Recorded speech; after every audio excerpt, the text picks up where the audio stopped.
Hey guys, it's eddbudshoetube and I'm back with another episode of the Running News. If you're enjoying the channel, it would mean a great deal to me if you think about hitting that subscribe button and clicking the bell for notifications of when those new videos launch. I've had some sustenance, a nice tasty fish and chip dinner, and I'm ready. Let's do this. Story number 1. World Athletics have changed and recently updated their information and guidance regarding the use of high stack height shoes in competition. At international competition level, they have now changed the max stack height level for the track-based events to 25mm. I think it's to stop people using Vaporfly-based shoes on the track. Not that there's that many people doing that. I have seen a couple of hybrid Vaporfly shoes with track spikes on, but I can't see many people doing that. Nike is set to release a load of track shoes anyway with new tech in them, so that existing 40mm stack height max for road based events still stands. That's still in effect, the one that they set earlier in the year. A number of people seem very worried on the internet about this, that it meant that you can't use Vaporfly or perhaps Alphafly shoes or whatever on races where they might start in a athletics track or stadium and end in a stadium. I don't think that's related to this rule change whatsoever. I think clearly these rules are very much in terms of international competition and track-based events. I may be wrong, do put me right in the comments, I know you will, but as I've read everything, I think that's what it means. I don't think this will have a very big bearing on non-elite runners, just everyday people like me and you, but I do know that many of us have a very keen interest in the sport of athletics and enjoy following our favourite athletes. I particularly like Charlotte Purdue. I think that lady's amazing. I really love the smiling Ronex Kipruto too. Did you see that guy earlier in the year running that 10k race? I think he finished in like 26 minutes or something. I think it was the Valencia 10k. He was wearing an older version of the Takumi Sen. No Zoom X needed for that man. What an amazing dude. Story 2 involves Asics new face coverings. So with other manufacturers very quick to supply face coverings to athletes and runners, Asics are set to launch their version to the public. But as you would expect, it's not quite so simple with Asics. It does seem to feature a much more adjustable design, which is certainly going to appeal to people like me who wear glasses to help reduce that fog build-up that we get. I've tried all sorts of different masks and it keeps happening, even though I follow all of the tips. If you know what I'm doing wrong, please let me know. I just end up with a Silent Hill style fog in front of my face. There is one drawback though, the Asics face coverings are set to be $40. That's a lot of cash. Though it does seem a more well designed and engineered product, might be slightly more comfortable to wear over a longer period of time perhaps. I think the fastening there might just supply a bit more adjustment for different face shapes and sizes perhaps. The mask is made of 31% recycled materials. Though I am a little worried at the moment about mask trash. I walk around and just see discarded face masks everywhere. Please people, pick them up, like my buddy Kevin Doherty, and put them in the bin. The roads and some of the country lanes even, where I've been on my long runs recently, I've seen masks discarded. It's not a good vibe, guys. It's all been a bit serious up to now on the running news today, so here's something a little lighter. Story 3 is about the Asics Run Mixer. I don't know if any of you discovered this.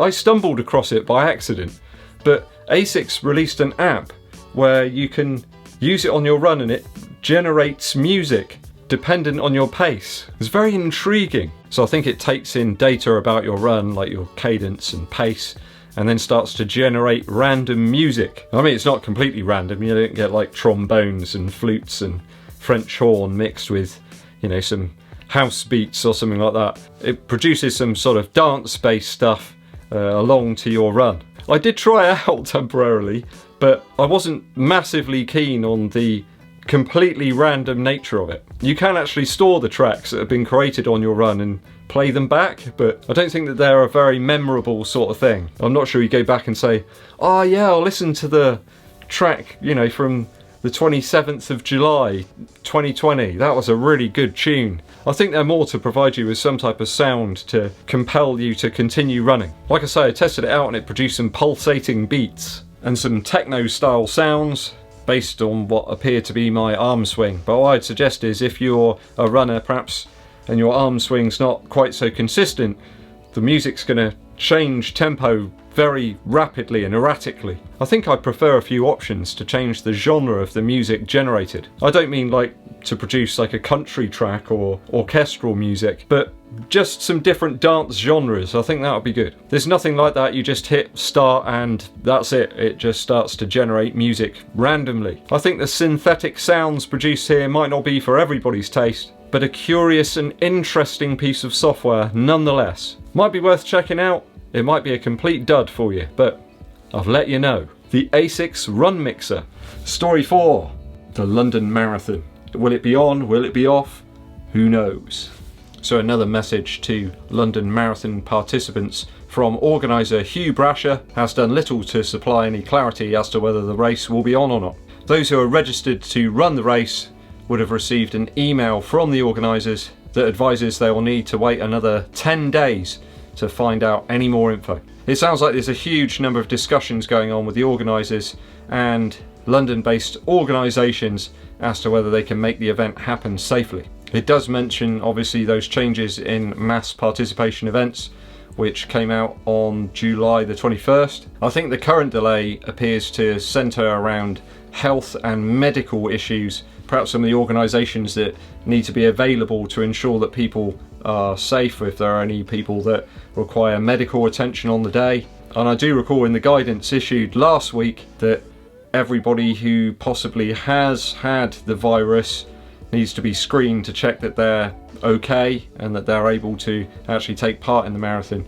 They've now set a date of the 7th of August when they will release further information as to whether the marathon will commence or not. Let's hope that date does provide some sort of closure to all those people that are hoping to take part, but I would suggest that, as we've all seen, change can take place very quickly and can happen at any time really. Look at the changes with travel advice and things only last weekend. There's just so much instability in the world right now, who knows. That's all the running news today. A musical interlude. Recently I dug out this fantastic compilation from my collection, The Chess Years from Chuck Berry. There's some awesome pictures of Chuck inside, one with his 335 and the 350 Gibson there as well. The cool thing about this album is it's got loads of different alternative takes from some of those early Chuck Berry tracks. They must have done loads of different takes of them, and some of them went on to become singles or parts of an album, and other ones just got kind of pushed to the side. But there's loads of really awesome alternative versions with different solos and slightly different arrangements. I love Thunderbird versus Jaguar and Let It Rock. I mean, those two tracks are just awesome. Chuck Berry's guitar sounds on those records are just so good. Pressed on nice heavy vinyl as well, so this one sounds really meaty. Rest in peace, Chuck. Thanks for watching through to the very end of the video today, guys. I very much appreciate it. If you haven't done so already, hit that subscribe button and click the bell below for notifications of when we launch those new videos. And it helps the channel out a huge amount if you give this video a thumbs up like and share it with your running buddies. My name's EDDBUD and I'll be seeing you